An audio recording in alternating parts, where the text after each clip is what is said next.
अब third property में आ जाओ। थर्ड प्रॉपर्टी क्या बोल रहा है कि if determinant of A is not equal to zero. यहां से हमें क्या पता चला कि आइडेम्पोटेंट मैट्रिक्स का डिटर्मिनेंट या तो जीरो होगा या तो वन होगा। अब मैंने बोला कि मान लो ये जीरो हो, इसको अभी हमने कंसीडर नहीं किया। हमने बोला कि determinant of A is equal to one. अगर डिटर्मिनेंट ऑफ ए वन के इक्वल है तो इसका क्या मतलब हुआ कि नॉट इक्वल टू जीरो है। नॉट इक्वल टू जीरो बोलने का मतलब वन है, तो यहां से हमें क्या इंप्लाई होगा, A is a non singular matrix. और फिर मैंने बता रखा है कि दुनिया की किसी भी नॉन सिंगुलर मैट्रिक्स का इनवर्स एग्जिस्ट करता है, तो फिर ए इनवर्स एग्जिस्ट कर जाएगा। ठीक है, यहां तो कोई क्लियर प्रॉब्लम नहीं है। फिर यहां से क्या बोला, ए स्क्वायर ए, ये तो आइडेम्पोटेंट का क्या हो गया, ये तो डेफिनेशन हो गया आइडेम्पोटेंट का। उसके बाद हमने क्या किया कि pre multiply by A inverse. क्यों कर दिया, देख लो, ए इनवर्स एग्जिस्ट कर रहा है, ये तो समझ में आ रहा है। ठीक है, हमने पहले डिस्कार्ड कर दिया ए इज इक्वल टू जीरो ऐसे आइडेम्पोटेंट मैट्रिक्स को ले रहे हैं जिसका डिटर्मिनेंट जीरो नहीं है। नहीं है तो मतलब वन है, तो ए इनवर्स एग्जिस्ट कर गया। फिर हमने उससे प्री मल्टीप्लाई कर दिया, तो प्री मल्टीप्लाई करने के बाद हमें क्या मिला, A inverse into A square is equal to A inverse into A. ठीक है, यहाँ तक कोई प्रॉब्लम नहीं है। उसके बाद देख लो, यहां से फिर हमें क्या पता चला कि हमने क्या किया, ए इनवर्स इंटू ए को एक साथ कर लिया। ठीक है, इंटू ए, ये ऐसे कर लिया। ये ऐसे तो तुम लोगों को पता होना चाहिए, बस एक मिनट के लिए बस बता रहा हूँ। जैसे हमने लिखा ना, इसको हमने लिखा A inverse into A square is equal to A inverse into A.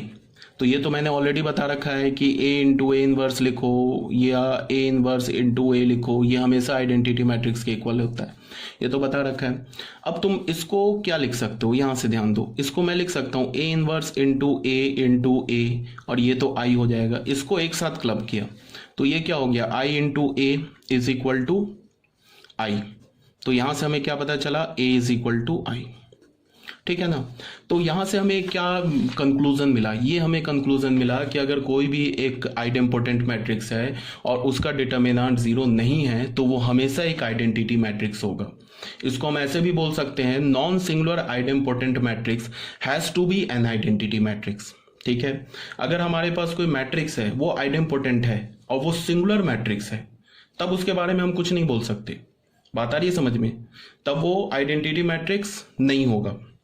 ठीक है, अगर आइडेंटिटी वो नॉन सिंगुलर मैट्रिक्स है, इसका क्या मतलब है कि उसका डिटर्मिनेंट जीरो नहीं है, और ऐसा नॉन सिंगुलर मैट्रिक्स अगर आइडेम्पोटेंट है तो वो एक आइडेंटिटी मैट्रिक्स ही होगा, यही बोला जा रहा है।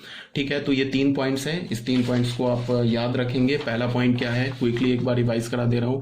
पहला पॉइंट क्या है कि अगर ए आइडेम्पोटेंट है तो उस पर कोई भी पावर ले लो तो वो क्या होगा, सेम ए के इक्वल आएगा। ठीक है, दूसरा पॉइंट क्या है कि किसी भी आइडेम्पोटेंट मैट्रिक्स का डिटर्मिनेंट या तो जीरो होता है या तो वन होता है। थर्ड पॉइंट क्या बोल रहा है कि if A is an idempotent matrix and is non singular. Non singular बोलने का मतलब कि determinant of A is not equal to zero.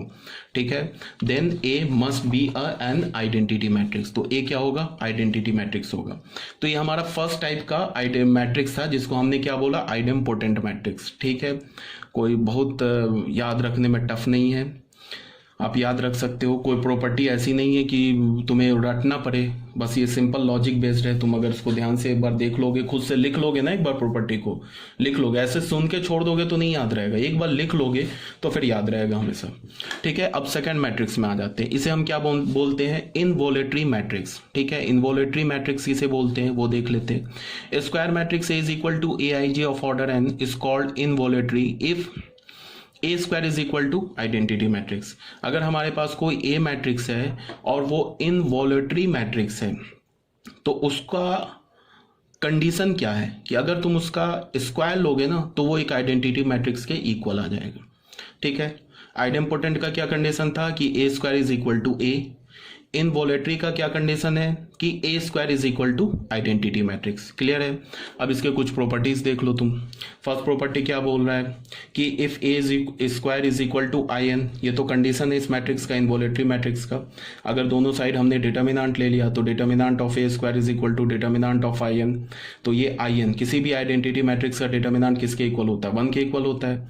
फिर इसको हमने क्या ले लिया, डिटर्मिनेंट ऑफ ए स्क्वायर को लिख लिया, डिटर्मिनेंट ए का square is equal to one. तो यहां से हमें क्या मिला, डिटर्मिनेंट of A is equal to वन और -1, यहां से आएगा नहीं, +-1 हो जाएगा। तो फिर यहां से हमें क्या कंक्लूजन मिला, सबसे पहले कि इनवॉलेटरी मैट्रिक्स जो होगा वो उसका डिटर्मिनेंट हमेशा -1 और 1 होगा। ठीक है, पहला कंक्लूजन। दूसरा कंक्लूजन क्या है कि इनवॉलेटरी मैट्रिक्स का जो is always a non singular matrix, involutory matrix जो होगा हमेशा एक नॉन सिंगुलर मैट्रिक्स होगा। थर्ड कंडीशन क्या है कि इनवॉलेटरी मैट्रिक्स का इनवर्स हमेशा एग्जिस्ट करेगा। अगर मैं तुम्हें बोलूं कि आइडेम्पोटेंट मैट्रिक्स का इनवर्स हमेशा एग्जिस्ट करेगा, तो वो कर भी सकता है, नहीं भी कर सकता है। क्यों? बिकॉज आइडेम्पोटेंट मैट्रिक्स का डिटर्मिनेंट 0 भी हो सकता है और 1 भी हो सकता है। आ रही है बात समझ में?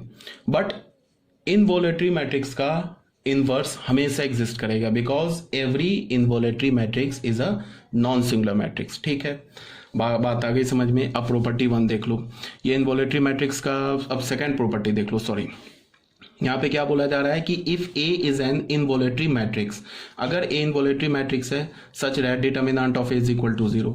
सच दैट लिखने की जरूरत नहीं थी। If A is an involutory matrix, तो ये इंप्लाई करेगा determinant of A is not equal to 0। अभी बताया कि या तो 1 होगा या तो -1 होगा। तो यहां से हमें क्या पता चला?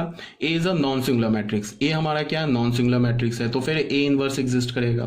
ठीक है, तो ये हमने डेफिनेशन लिख दिया इनवॉलेटरी मैट्रिक्स का। उसके बाद हमने क्या किया? Pre multiply by A inverse on both the sides. Pre multiply कर दिया, तो ये हो गया ए इनवर्स ए स्क्वायर, ये हो गया A inverse I N.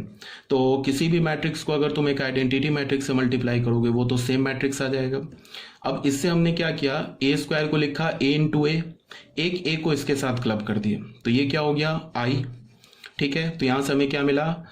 A inverse into A is equal to A inverse, तो ये आई बन गया। I N into A is equal to A inverse, A is equal to A inverse. तो यहां से हमें क्या पता चला कि अगर कोई भी मैट्रिक्स इनवॉलेटरी मैट्रिक्स है तो वो मैट्रिक्स खुद अपना इनवर्स होगा। ठीक है ना? अगर मैंने बोला कि A is an involutory matrix, then A is equal to A inverse. ठीक है, तो ये भी बात आ गई। जैसे कि सपोज दैट कि तुम्हें ना ये इसको तुम कैसे इस प्रॉपर्टी को यूज कर सकते हो। सपोज दैट कि तुमने कोई मैट्रिक्स लिया, ए मैट्रिक्स, और क्वेश्चन में अगर तुमसे पूछा जा रहा है find the inverse of that matrix, उस एक मैट्रिक्स का इनवर्स निकालो, तो तुमने क्या किया? अगर सपोज दैट तुमने उसका स्क्वायर ले लिया और दिख गया तुम्हें क्या, ये तो स्क्वायर लेने पर क्या मिल गया? आइडेंटिटी मैट्रिक्स मिल गया, तो फिर वहीं रुक गए। और तुरंत हमने बोला कि जो ए मैट्रिक्स है वो एक इनवॉलेटरी मैट्रिक्स है। इसका ये मतलब है कि ए का इनवर्स खुद ए ही होगा, तो फिर हमें इनवर्स निकालने की जरूरत नहीं है। तो हम डायरेक्ट को क्या बोलेंगे? Inverse of A is a. तो ऐसे हम यूज कर सकते हैं इस प्रॉपर्टी को। ये बात आ रही है समझ में?